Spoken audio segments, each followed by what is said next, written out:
Bonjour à tous. Le 13 septembre.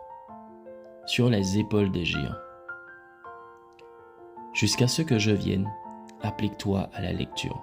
1 Timothée 4, verset 13. Qui est le scientifique le plus éminent de l'histoire? Des noms comme Stephen Hawking ou Marie Curie peuvent vous venir à l'esprit. Même si le scientifique le plus célèbre des 100 dernières années est sans aucun doute Albert Einstein. Mais le prix du scientifique le plus important de l'histoire revient à quelqu'un d'autre. Quelqu'un qui a jeté les bases sur lesquelles Einstein a construit sa théorie de la relativité générale. Je fais référence à Sir Isaac Newton, qui a formulé les lois de la mécanique classique et la loi de la gravitation universelle et a inventé le calcul. Malgré son génie incomparable, Newton a su reconnaître qu'il avait appris des autres.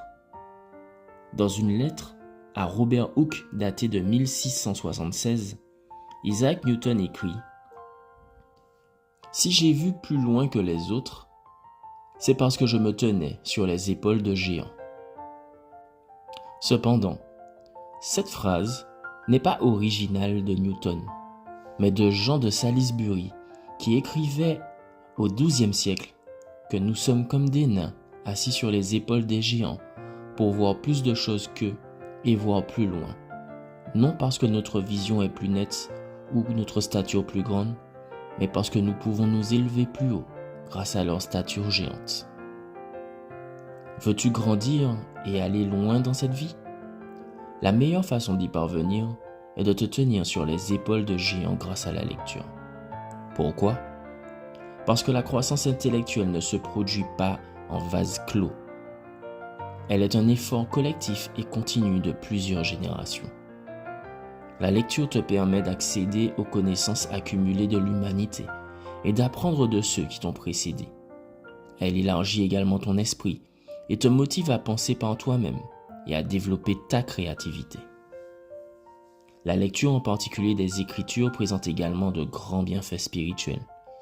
Il n'y a rien de plus efficace pour améliorer ta relation avec Dieu que la lecture de la parole.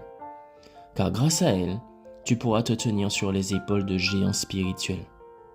Tu découvriras l'humilité de Moïse, le courage de David, la sagesse de Salomon et surtout l'amour de Jésus.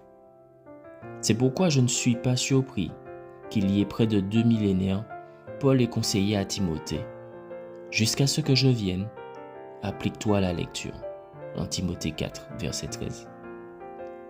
Veux-tu grandir et élargir tes horizons? Tiens-toi sur les épaules des géants. Bonne journée à toi.